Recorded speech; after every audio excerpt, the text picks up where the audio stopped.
გისურვებს, რომელიც როგორც უკვე თქვი განიხილება, ერთ-ერთ ყველაზე რეალურ კანდიდატად პარლამენტის თავმჯდომარის პოსტზე. გილოცავთ ბატონო ირაკლი, გამარჯვებას თქვენ და თქვენს გუნდს, გისურვებთ წარმატებას მომავალი 4 წლის განმავლობაში და გისურვებთ კარგ და თავისუფალ ქვეყანაში ცხოვრებას და მოდი დავიწყოთ. ყველა კითხვა, რომელიც დღეს უკვე ოფიციალურად გამარჯვებული პარტიის ერთ-ერთი ლიდერისგან მინდა მოვისმინო პასუხები.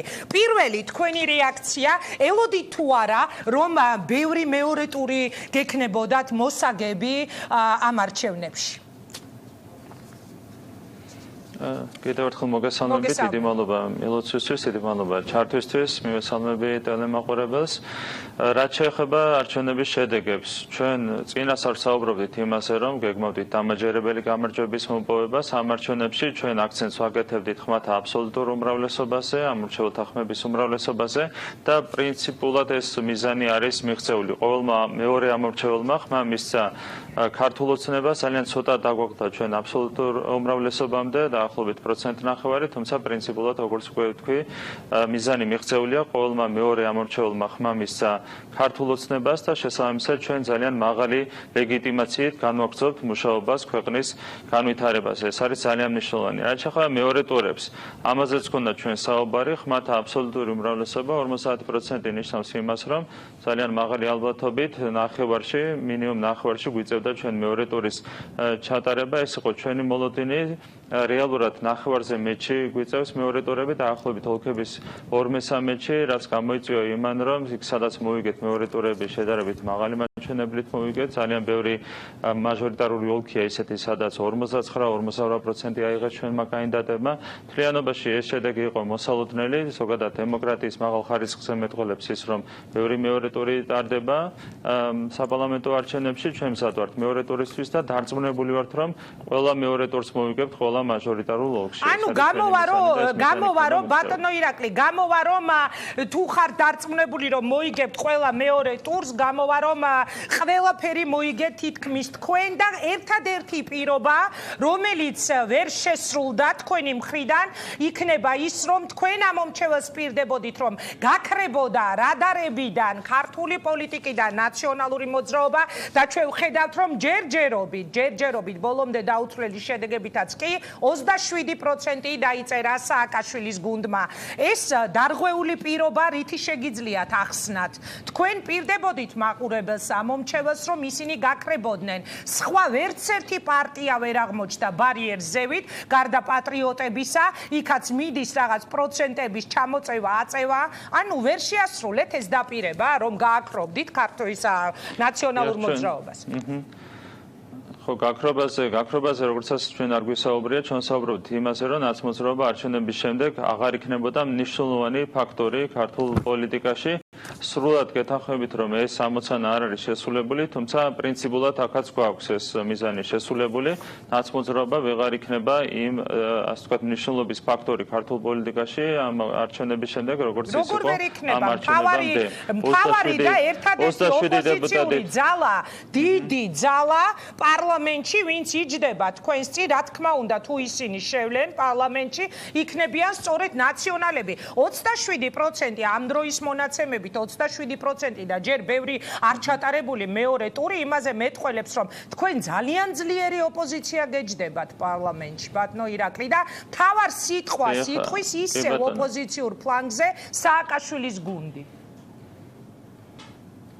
150 კაციან პარლამენტში ნაცმოძრაობა იქნება წარმოდგენილი 27 დეპუტატით ვარსები არსებული მონაცემებით და ეს იქნება დასაწყისი ნაცმოძრაობის საბოლოო მარგინალიზაციის. ეს არის ძალიან მნიშვნელოვანი. ძალიან შემაშფოთებელია პირდაპირ გეტყვით ამასაც, რომ ისეთი პოლიტიკური ძალა, როგორც არის ნაცმოძრაობა, იღებს ამორჩეულთა ხმების 27%-ს საპარლამენტო არჩევნებში. ეს არსებითად არის იმ დაუბალანსებელი მედია გარემოს შედეგი, რომელიც იყო ჩამოყალიბებული ჩვენ ქვეყანაში მთელი 4 წლის განმავლობაში. თავის საკუთრებაში აქვს ყველაზე გავლენიანი არხი რუსთავი ერთიან ნაციონალურ მოძრაობას. ამ არხზე წარმოებს ტოტალური აგიტაცია ნაცმოძრაობის სასარგებლოდ და ტოტალური პროპაგანდა ხელისუფლების საწინააღმდეგოდ. ანუ ეს არჩევნების შედეგი დაწერა გინდა თქვა რუსთავი ორმა და არა ნაციონალურმა მოძრაობამ ირაკლი. არსებითი როლი სწორედ რუსთავი 2-ის ფაქტორმა, ანუ ნაცმოძრაობის საკუთრებაში არსებული ტელევიზიის ფაქტორმა შეასრულა ამ ყველაფერში. ეს თამამად შეიძლება ითქვას კიდევ ერთხელ, ნაცმოძრაობა იქნება დაახლოებით 27 დეპუტატის წარმომადგენელი მომდევნო პარლამენტში და შესაბამისად ის ვეღარ იქნება იმ მნიშვნელობის ფაქტორი ამ არჩევნების შემდეგ, როგორც იყო ამ არჩევნებამდე. ეს ამოცანა არის შესრულებული. ძალიან მაღლა აწიეს გარდა ამისა თამასა, გახსოვთ თქვენ ნაცმოძრაობის წარმომადგენლებმა. ისინი პრაქტიკულად ატყუებდნენ თავის აქტივს, როცა უმტკიცებდნენ, რომ მათ შეეძლოთ ამ არჩევნებში გამარჯვების მოპოვება, მთელი აგიტაცია ააგეს. ამ ყველაფერზე დღეს სრულიად დემოტივირებულია ნაცმოძრაობის აქტივი, მათ დაპირება არ შეუსულა საკუთარმა პარტიამ. რეალურად ნაცმოძრაობამ წააგვარჩენები, ეს თავადაც ძალიან კარგად იცოდნენ. სრული ინფორმაცია ჰქონდათ მათ იმასთან დაკავშირებით, თუ რა სურათი იყო ქვეყანაში ჩამოყალიბებული, როგორი რეიტინგები იყო. ისინი თვითონდებდნენ გაყალბებულ რეიტინგებს, თორე ძალიან კარგად იცოდნენ რეალური რეიტინგები რაც იყო. ჩვენ გვაქვს ინფორმაცია იმასთან დაკავშირებით, თუ რა რეიტინგები იდო მათ მაგიდებზე და შემდეგ როგორ ქვეყნდებოდა, რა რეიტინგები ქვეყნდებოდა საჯაროდ. ძალიან კარგად იცოდნენ მათ იმის შესახებ, რომ წააგებდნენ მძიმე დამარჩენებს, თუმცა შეხავდათ შეცდომაში აქტივი და დღეს აქტივი არის დემორალიზებული. მაშინ მოდით ახლა მეორე ამბავზე ვილაპარაკოთ. ბატონო ირაკლი, მოდი წარსულს ჩავეხსნათ და მითხარით, რა მოხდება იმ შემთხვევაში, თუ დავუშვათ ნაციონალური მოძრაობა მიიღებს გადაწყვეტილებას აღარ წამოყვეთ მეორე ტურში და საერთოდ თუ მიიღებს გადაწყვეტილებას, რომ არ შემოვიდნენ პარლამენტში და ამით არ აღიარონ ამ არჩევნების ლეგიტიმაცია არ მოახდინონ. აი ამ შემთხვევისთვის თუ ხართ თქვენ მზად, გუშინ კვირიკაშვილმა მიანიშნა იზოლაციისთვის მზადება მიდისო სააკაშვილის გუნდშიო. რას დაუპირისპირებთ ამ შემთხვევაში თუ არ შემოვლენ? ეს იქნება მორიგი შეცდომა დაშვებული მოსუსური პარტიის მხრიდან, რომელსაც ქვია ერთიანი ნაციონალური მოძრაობა. ჩვენ არანაირად არ გვაინტერესებს ასე გადაწყვეტენ ისინი თუ ისე ამ ყველაფერს. საბოლოო ჯამში თუ საერთოდ არ შემოვლენ ნაციონალები პარლამენტში, ეს მხოლოდ და მხოლოდ წაადგება დემოკრატიული პროცესების განვითარებას. ანუ მზად ხართ ამისთვისაც, რომ არ შემოვიდნენ? რა თქმა უნდა. და იქ გეყოლებათ მხოლოდ პატრიოტთა ალიანსი, რომელიც გედავება თქვენ ვერ აღდგენილ სამართლიანობაში და ამიტომ ესე იგი ერთხმაში მაპატიეთ ვიტყვი ესე თავისუფალი რეჟიმია უკვე არჩევნები დამთავრდა და აღარ ვერიდები ასეთი ტიპის ხატოვან შედარებებს. თუ არ შემოვლენ ნაციონალები, ერთხმაში იმღერებთ თქვენ და პატრიოტთა ალიანსი? ჩვენ შეგვიძლია ერთ რამეზე ვაგოთ პასუხი, ავიღოთ პასუხისმგებლობა. აუცილებლად იქნება ჩვენ ქვეყანაში უზრუნველყოფილი დემოკრატიული პროცესების სათანადოდ განვითარება. დემოკრატიული განვითარება იქნება უზრუნველყოფილი, ეს იქნება მუდმივი და შეუქცევადი პროცესი. ამაზე შეგვიძლია ჩვენ ავიღოთ პასუხისმგებლობა. რაც შეეხება ჩვენი და ნაცმოძრაობის ურთიერთდამოკიდებულებას, სწორედ ჩვენ ვიყავით და ვართ გარანტი იმისა, რომ ნაციონალური მოძრაობა ასეთი სახით იქნება წარმოდგენილი, მცირე დოზით იქნება წარმოდგენილი საქართველოს პარლამენტში. ამის გარანტია, ამის პირობა ჩვენ მივეცით ჩვენ მოსახლეობას და ეს პირობა შევასრულეთ. ბატონო ირაკლი, მოდით მითხარით, ჩვენს ხელთ არსებული ინფორმაციით ყველაზე რეალური კანდიდატი დაიკავოს პარლამენტის თავმჯდომარის პოზიცია ბრძანდებით სწორედ თქვენ. დამიდასტურეთ ეს ინფორმაცია ან უარყავით? ამაზე მე ვერაფერს ვერ გეტყვით, ჯერჯერობით კონსულტაციები გუნდში არ დაწყებულა თანამდებობების გადანაწილებასთან დაკავშირებით. ეს ერთიანად კომპლექსურად უნდა გადაწყდეს, ძალიან ბევრი თანამდებობა არის გასანაწილებელი, დაწყებული სპიკერატი, თავმჯდომარე მოადგილეები, გაგრძელებული კომიტეტების თავმჯდომარეები, მოადგილეები, ფრაქციის ხელმძღვანელობა, უმრავლესობის ხელმძღვანელობა და ეს შემდეგ. ძალიან ბევრი თანამდებობა არის გასანაწილებელი და ამასთან დაკავშირებით ერთიანად კომპლექსურად უნდა იმსჯელოს გუნდმა. ჯერჯერობით კონსულტაციები არ დაწყებულა, ეს შემიძლია დაგიდასტუროთ. დაიწყება უახლოეს დღეებში სავარაუდოდ კონსულტაციები. თუ შემოგთავაზებენ დათანხმდებით, ბატონო ირაკლი, თუ შემოგთავაზებენ თქვენს თავს ხედავთ ამ თანამდებობაზე?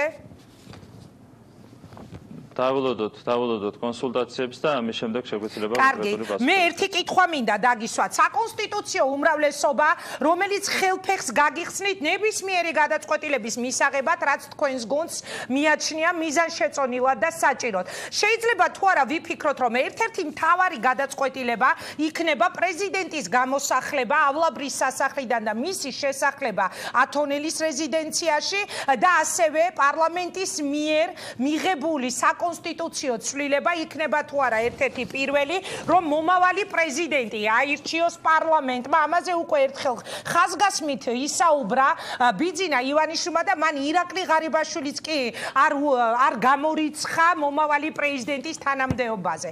მითხარით, ეს იქნება თქვენი ერთ-ერთი მთავარი გადაწყვეტილება, რომელსაც შეიძლება ჩვენ ველოდოთ? მოგახსენებთ, პირველ რიგში ვიტყვი იმას, რომ ჩვენს მიერ საკონსტიტუციო უმრავლესობის მოპოვება არნიშნავს იმას, რომ ჩვენ გვეგმავთ ერთპიროვნულად საკონსტიტუციო გადაწყვეტილებების მიღებას. აუცილებლად უნდა ჩამოყალიბდეს შესაბამისი ფორმატი, სავარაუდოდ ეს ყველაფერი მიიღებს საკონსტიტუციო კომისიის სახეს და ამ ფორმატში ძალიან ფართო კონსენსუსის საფუძველზე უნდა ჩამოყალიბდეს კონსტიტუციის განახლებული რედაქცია. ეს უნდა იყოს ძალიან ფართო კონსულტაციების, ასე ვთქვათ, საგანი. ამ კონსულტაციებში უნდა იყვნენ ჩართული როგორც ექსპერტული წრეები, არასამთავრობო სექტორი, ჩვენი საერთაშორისო პარტნიორები, სხვადასხვა პოლიტიკური ძალები და სწორედ ასეთ რეჟიმში, ასეთი ფართო კონსულტაციების საფუძველზე უნდა შემუშავდეს როგორც მთლიანობაში კონსტიტუციის ახალი ტექსტი, ცვლილებების ახალი ტექსტი, ისე უნდა შემუშავდეს მაგრამ გამოვრიცხოთ, რომ ამ გადაწყვეტილების შემუშავებამდე კონსენსუსამდე მიხვალთ, ანუ განიხილავთ მარტო ეს მითხარით, მესმის რომ ბევრი დაგეგმილი პროცედურა იქნება. წინასწარი ჩვენ ჯერჯერობით არც ერთი წინასწარი გადაწყვეტილება არ აქვს მიღებული, არც კონკრეტული პრეფერენციები არ აქვს კონსტიტუციის კონკრეტული ნორმის გადასინჯვასთან დაკავშირებით. ეს შემიძლია თამამად გითხრათ. ერთადერთი, რაზეც აუცილებლად იქნება ჩვენი მხრიდან ინიციატივა წარდგენილი, ეს არის ქორწინებასთან დაკავშირებული ცვლილება. ამასთან დაკავშირებით სპეციალური განცხადება გააკეთა თავის დროზე ჩვენმა ლიდერმა, პრემიერმა კვირიკაშვილმა და შესაბამისად ეს საკითხი აუცილებლად იქნება ჩვენი მხრიდან ინიცირებული და მხარდაჭერილი. ეს თამამად შეიძლება ითქვას. სხვა საკითხი თან დაკავშირებით იგივე თქვენ ახსენეთ პრეზიდენტის არჩევის წესი.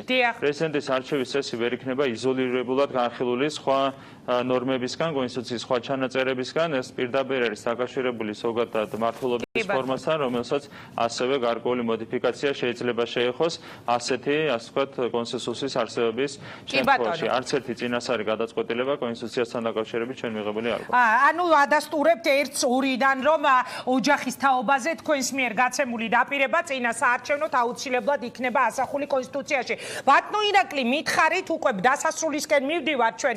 თქვენი პასუხი, თქვენი კომენტარი ალასანიას წასვლაზე პოლიტიკიდან შემილია 99% და მტკიცებით ფორმაში ვთქვა, რომ ამ განცხადებას გააკეთებს ირაკლი ალასანია და კიდევ შესთავაზა თუ არა ვიქტორ დოლიძეს უკვე თქვენმა გუნდმა დაიკავოს მინისტრთა კაბინეტში ერთ-ერთი ადგილი, ან გამორიცხულია თუ არა ვნახოთ ჩვენ თავისუფალი დემოკრატები მომავალ მინისტრთა კაბინეტში. ამაზე მიპასუხეთ და დაგემშვიდობებით. კონკრეტული კომენტარის გაკეთება გამიჭირდება. ძალიან სამწუხარო შეცდომები დაუშვა ამ პარტიამ წინა საარჩევნო პერიოდში სტრატეგიული შეცდომები მე ვიტყოდი, თუმცა დღეს არ გვაქვს დრო ამ ყველაფრის განხილვისთვის.